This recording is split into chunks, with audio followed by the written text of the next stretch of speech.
Hi friends, welcome to my channel. ನೀವಿನ್ನೂ ನಮ್ಮ ಚಾನಲ್ಗೆ ಸಬ್ಸ್ಕ್ರೈಬ್ ಆಗಿಲ್ಲ ಅಂದರೆ ದಯವಿಟ್ಟು ಸಬ್ಸ್ಕ್ರೈಬ್ ಆಗಿ.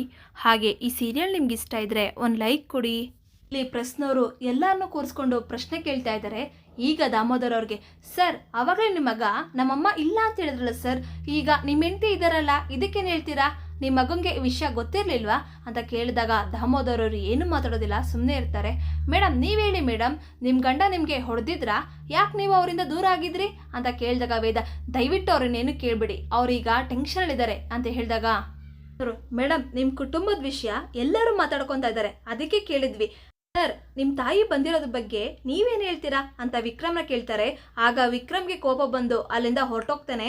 ಈಗ ದಾಮೋದರ್ ಅವರಪ್ಪ, ನೋಡಿ ನಾವೀಗ ಕುಟುಂಬ ಇವಾಗ ಸೇರಿದ್ದೀವಿ, ನಮ್ಮನ್ನ ಸ್ವಲ್ಪ ದಯವಿಟ್ಟು ಬಿಟ್ಬಿಡಿ, ನೀವು ಹೋಗಿ ಈಗ ಔತಣ ಸ್ವೀಕರಿಸಿ, ಏನೇ ಇದ್ರು ಆಮೇಲೆ ಮಾತಾಡೋಣ ಅಂತ ಹೇಳ್ತಾರೆ. ವಿಕ್ರಮ್ ಒಬ್ಬನೇ ಭಾವುಕನಾಗಿ ಮಾತಾಡ್ತಾ ಇದ್ದಾನೆ. ಅಮ್ಮ ನೀನು ಹೋದಾಗ ನಾನಿನ್ನ ಚಿಕ್ಕವನಾಗಿದ್ದೆ, ಅಮ್ಮ ನನ್ನನ್ನು ಪ್ಲೀಸ್ ಬಿಟ್ಟು ಹೋಗ್ಬೇಡ, ನನ್ನ ಜೊತೆನೇ ಇರು ಅಂತ ಹೇಳಕ್ಕೆ ನನಗೆ ಗೊತ್ತಾಗಲಿಲ್ಲ. ಯಾಕೆ ಹೇಳು, ನಾನು ಅವಾಗ ಇನ್ನೂ ತುಂಬ ಚಿಕ್ಕವನು, ಆದರೆ ಇವಾಗ ಯಾಕೆ ಬಂದೆ? ನೀನು ನನಗೆ ಬೇಡ ಅಂತ ಅಂದ್ಕೊಳ್ಳುವಾಗ ಯಾಕೆ ಬಂದೆ? ನಿನ್ನ ಮೇಲೆ ಪ್ರೀತಿ ಜಾಸ್ತಿನ ಕೋಪ ಜಾಸ್ತಿನ ಅಂತ ತೂಕ ಹಾಕಿದ್ರೆ ಕೋಪನೇ ಜಾಸ್ತಿ ಇದೆ, ಯಾಕೆ ಬಂದಮ್ಮ ಅಂತ ಹಳೆ ನೆನಪುಗಳನ್ನ ನೆನಪಿಸ್ಕೊತಾನೆ. ತಾಯಿ ತನಗೆ ಊಟ ಮಾಡಿಸಿದ್ದು, ಲಾಲಿ ಆಡಿ ಮಲಗಿಸಿದ್ದು, ಆಟ ಆಡಿದ್ದು ಎಲ್ಲನೂ ನೆನಪಿಸ್ಕೊತಾನೆ. ಯಾಕಮ್ಮ ಬಂದೆ ಇವಾಗ, ಯಾಕೆ ಬಂದೆ ಅಂತ ಕೇಳ್ತಾ ಇರೋದು. ಇಷ್ಟು ದಿನ ನೀನು ಬೇಕು ಅಂದರೆ ಬರಲಿಲ್ಲ, ಆದರೆ ಇವಾಗ ಯಾಕೆ ಬಂದೆ? ನೀನು ನನ್ನ ಬಿಟ್ಟು ಹೋಗಿದ್ದಲ್ಲ, ಅವಾಗಿನ 10 ಪಟ್ಟು ಬೇಜಾರು ಇವಾಗ ಆಗ್ತಾ ಇದ್ದೆ ನನಗೆ. ವಿಕ್ರಮ್ ಒಬ್ಬನೇ ಗೋಳಾಡ್ತಾನೆ. ಈಗ ಪ್ರಶ್ನವರು ದಾಮೋದರ್ ಅವ್ರಿಗೆ ಕ್ವಶನ್ ಕೇಳ್ತಾ ಇದ್ದಾರೆ. ಸರ್ ನಮ್ಮ ಎಲ್ಲ ಪ್ರಶ್ನೆಗಳಿಗೂ ನಿಮ್ಮಿಂದ ಉತ್ತರ ಸಿಕ್ಕಿಲ್ಲ, ಇದು ಫ್ಯಾಮಿಲಿ ರಿಯೂನಿಯನ್ ಫಂಕ್ಷನಾ ಅಥವಾ ರಿಸೆಪ್ಷನಾ? ಆಗ ದಾಮೋದರ ತಂದೆಯವರು, ನೋಡಿ ಮನೆ ಮೇಲೆ ಒಂದು ಮಾತು ಬರುತ್ತೆ ಹೋಗುತ್ತೆ, ಹಾಗಂತ ಮನೆಯವ್ರನ್ನ ಬಿಟ್ಕೊಡಕ್ಕಾಗುತ್ತೇನು ಅಂತ ಹೇಳಿದಾಗ ಪ್ರಶ್ನವರು, ಹಾಗಾದರೆ ಇದು ಫ್ಯಾಮಿಲಿ ರಿಯೂನಿಯನ್ ಫಂಕ್ಷನಾ ಸರ್ ಅಂತ ಹೇಳಿದಾಗ ಅವರು ಹ್ಞೂ ಅಂತ ಹೇಳಿ ಹೊರಟೋಗ್ತಾರೆ. ಈ ಕಡೆ ವಿಕ್ರಮ್ ತನ್ನ ತಾಯಿ ಪ್ರೀತಿನ ನೆನೆಸ್ಕೊಂಡು ಕೊರಗ್ತಾ ಇದ್ದಾನೆ.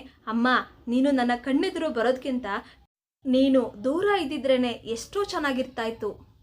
ಮಗುಗೆ ಪ್ರೀತಿ ಕೊಡದಲ್ಲ ತಾಯಿ ಯಾವತ್ತೂ ಬೇಡ, ನೀನು ನನಗೆ ಬೇಡ, ನೀನು ನನಗೆ ಯಾವತ್ತೂ ಬೇಡ, ಹೊರಟೋಗು ಇಲ್ಲಿಂದ ಅಂತ ಭಾವುಕನಾಗಿ ಹೇಳ್ತಾನೆ. ಈಗ ವೇದ ವಿಕ್ರಮ್ ಹತ್ರ ಬರ್ತಾಳೆ.